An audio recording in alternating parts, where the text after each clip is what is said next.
Alright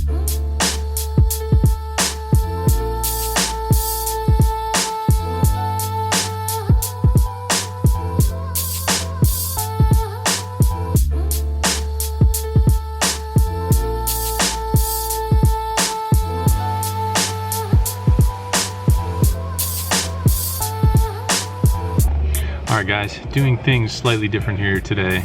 I've already wrapped up the session. I originally was going to record today, and then I decided I wasn't going to, just based on the sort of appearance of the games, particularly the must-move 5-10 game that I sat in originally. Didn't look too enjoyable, but ended up sticking it out, and next thing you know, once again reunited with my old friend, 5 in the morning. So yeah, obviously a few hands that we can just run through real quick. One that I am not super happy about, and a couple that went a little bit better. So hop into some hands here real quick. So the first interesting hand I looked at pocket kings from under the gun. Raise it up to 30, pretty standard, opening raise, and I get 4 calls. So a casual 5-way flop here, 8-3-4 with 2 clubs. There's one check over to me, and I am gonna look to put in a bet here, charge some draws, get some value. I bet $70. The under the gun plus 2 player makes the call. Folds around to the big blind, who puts in a raise, and he makes it pretty hefty raise, $330. I think he's got about somewhere around $900 to $1,000 behind, maybe $950. It's at this point that I get a little bit indecisive. Not exactly sure what the appropriate line here is, especially having a player behind me. Seems like the player behind me could very likely have a draw, and it also seems that there's not too many strong hand combinations available on this flop. It seems like most 2-pair hands should be a little bit unlikely. 8-4, 8-3, even 4-3, not all that likely. And sets are hard to make as well. That being said, he is in the big blind and getting a very good price to call with 8-4 suited, 3-4 suited. I don't see him folding those hands too often for $20 more when there's already 4 people in the pot ahead of him. So it's definitely possible that he could have those hands. Not really too sure what to do there, but I decide on a flat call to kind of see what happens, both with the player behind me and on the turn. The player behind me does make the call as well, so it seems pretty likely that he has a draw. That's my thinking anyway. And we're off to a turn 3 ways, which is an offsuit 7. So the offsuit 7 completes the 5-6 open-ended straight draw. Not exactly a brick, but then again, it's tough to really know which cards I need to be most concerned about in this spot. The big blind doesn't seem too concerned either way. Jams all in for his full stack of $950 or so. Back to me. Not an easy spot here, I don't think. Like I said, it's really tough to know which cards I'm supposed to be afraid of in this spot. With the player behind me calling as well, could very well be on a straight draw, could be on a flush draw, who knows. I get a little bit lost in the hands, admittedly. I have played a decent amount with the player in the big blind, and he's far from loose. Pretty conservative player, not ultra tight, but usually not one to just fire off. Not a recreational player, and pretty solid, pretty snug for the most part. Has a few different tricks up his sleeve, I guess you could say, but definitely not a crazy player. So I guess with that factor in mind, and 5-6 coming in potentially, I make a pretty tight fold that I'm not really that happy about in hindsight. The player behind me folds as well, so we don't get to see any more additional cards and don't get any more information. Should have offered him some sort of monetary reward for showing his cards, but I didn't. I was kind of kicking myself around the way I played this hand. I kind of like, in hindsight, I kind of like the idea of clicking it back, putting in a min raise, a min 3-bet on the flop, which would potentially, hopefully, knock out the player to my left in under the gun plus 2. Then just get it in with the player in the big blind. If he happens to have 2-pair, we still have equity in that situation. It's very unlikely that we're ever going to get it in versus him absolutely dominating him, because I don't expect him to overvalue an overpair, a smaller overpair in this situation. So it seems like his range consists of 2 pairs, sets, and then draws of various natures. So, you know I hate to fold, so not too thrilled about this hand. Trust me, not exactly that happy about it. So in this next interesting hand, I once again have another pocket pair in the under the gun position. Pocket sixes this time, another $30 raise coming in, and this time only 3 callers. So a 4-way flop this time of 8, 5, 4 with 2 diamonds.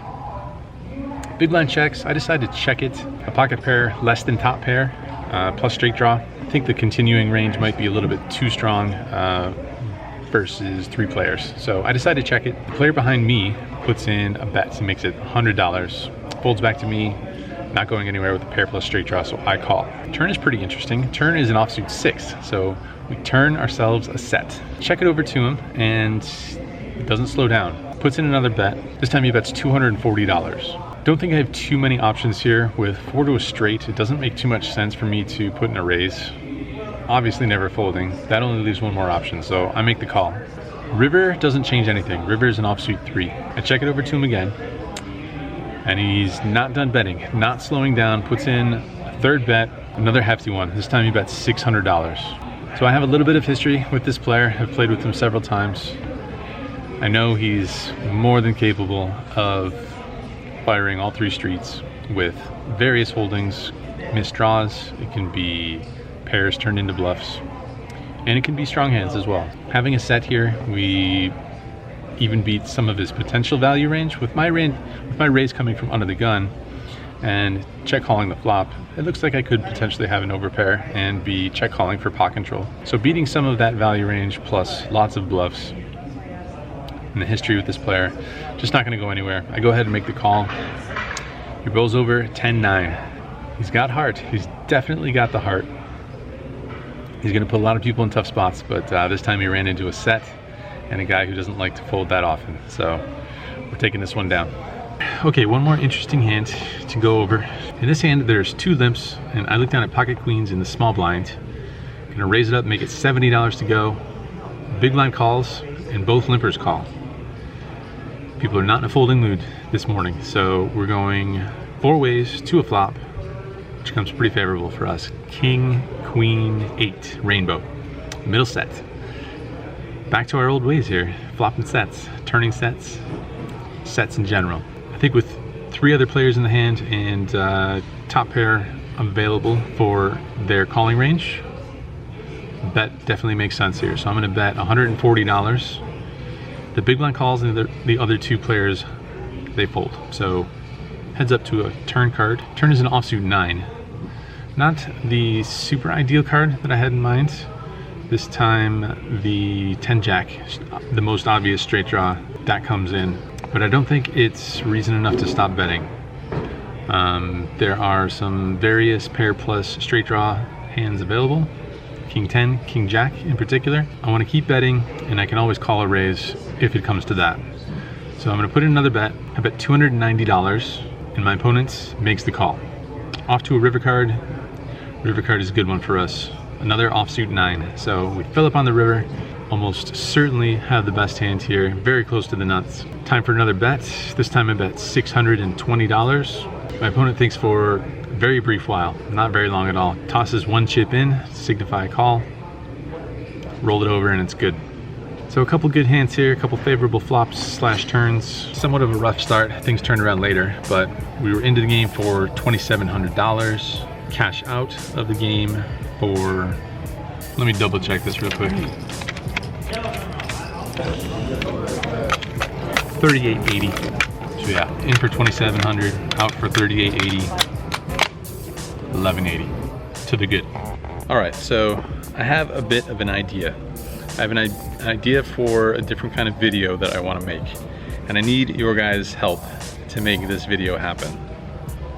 So this is going to sound a little bit weird, but I need some of you, if you would like to participate, and if you have a question regarding poker that you would like answered, send me via, we're going to do this one via Instagram. So go to my Instagram profile, which I will put my screen name or whatever it's called, my handle, Instagram handle right there. Go to my Instagram page, send me your phone number. I'm gonna call you when I'm ready to record this video and you're gonna ask me your poker question and we're gonna make a video out of it. And I'm gonna have a special guest help me to answer your poker question. Whatever kind of question you want. It's gonna be a poker hand question, something about bankroll, something about poker life in general, but anything that's on your mind about poker whatsoever that you need answered, something that you need help with. Again, hands are welcome. If you want to ask me and my special guest a hand, feel free to fire away with that. Who's the special guest? I guess I could say this. It's somebody from my text message group, but I've never introduced him to you guys before, at least not on video. I might have mentioned his name once or twice or something, but we're gonna make a different kind of video. I need you guys' help. Send me your phone number if you have a question that needs answering, something that you need help with. So we'll help each other out.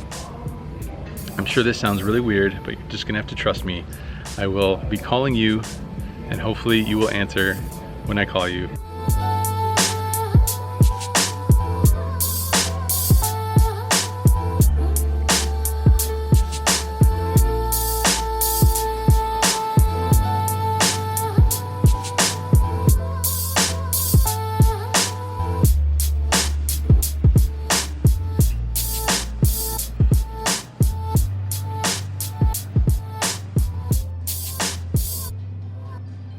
All right, so I was feeling a little bit inspired by my request for questions, for poker questions, that we needed to extend this video a little bit. I've never stopped by this bar before. I've always looked at it here in the Bellagio. This is called the Petrosian Bar. Petrosian. Pretty classy looking joint. They got a piano up front. The piano's not in use at 5:30 in the morning.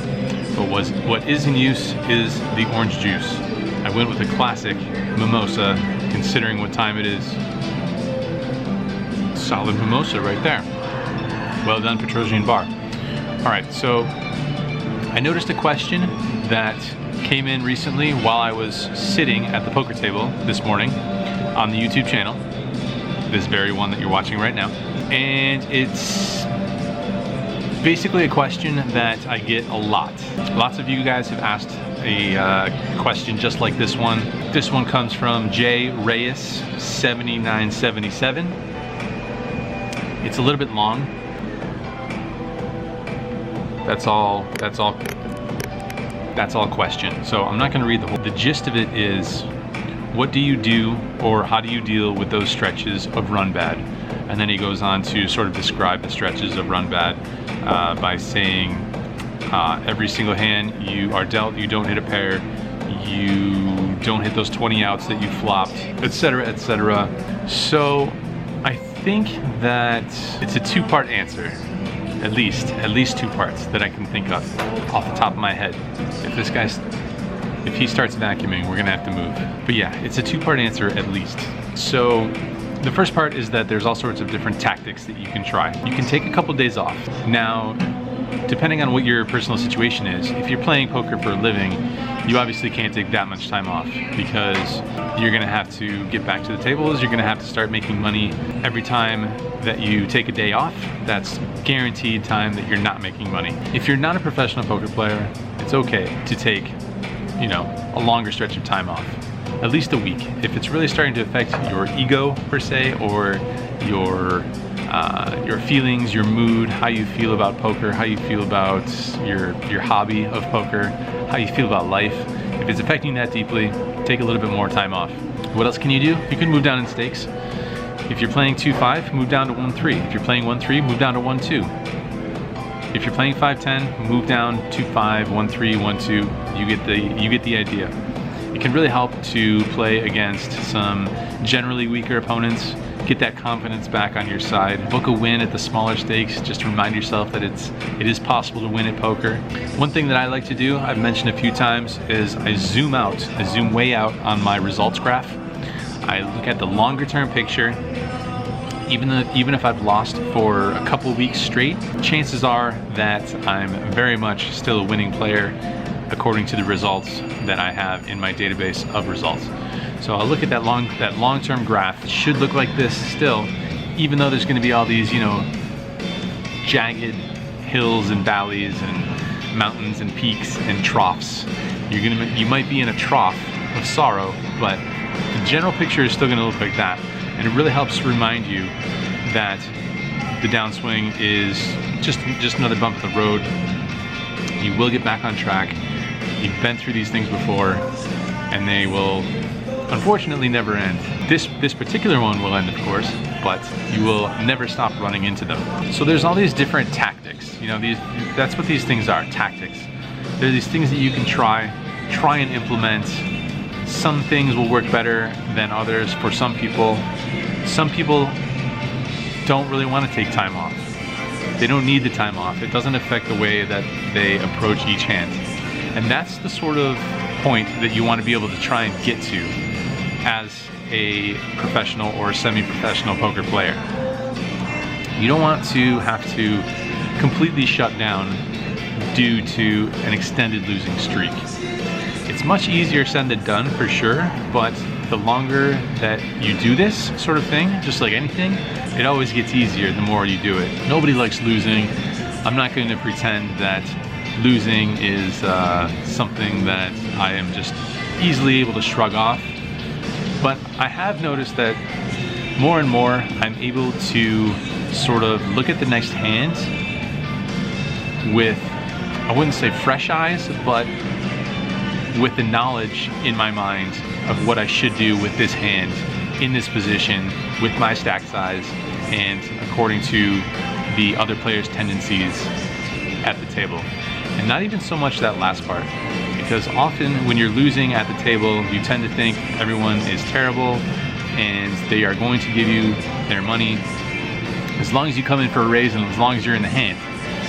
But often that's just not the case. You have to take into consideration all the things that you've learned about poker and about the particular hand, where it fits into your range at that moment, regardless of the past hour, 2 hours, 2 days, week, 2 weeks. Look at each hand and apply hand strength, your position, and what you know about bet sizing to that hand. Do that every time you are dealt a hand, every time you look at those 2 cards. The fact that you're on a 2-week downswing has nothing to do with how you should play 8-7 of spades. Once you're able to look at each hand individually in that manner, you won't need as much time off, time away from the game. You just have to keep plowing through it. Again, it's much easier said than done, but it's all mathematics. Our human emotions applied to a mathematical game. All right, Jay Reyes, I hope that answers your question. If you have follow-up questions, or if anyone else has follow-up questions, shoot them over to me, or shoot me your phone number via Instagram, and I'm going to call you directly with my special guest, who I will introduce you guys to in potentially the next video or next couple of videos, not sure exactly. One other thing that I didn't mention that you can try as a tactic, get a change of scenery. Change of scenery can help you kind of refresh your mind, start fresh in a new environment. Change of scenery meaning a new casino. That's a little bit easier in Vegas than it is for some of you guys where maybe you only have one local casino. Hey, take a trip, get on the road. There are casinos all over this country. Lots of venues to check out. That can definitely be helpful in clearing your mind, starting anew. All right, speaking of new venues, I'm going to enjoy the rest of this mimosa here at the Petrosian Bar. Only 3 hands today, more hands, promise, in the next poker vlog.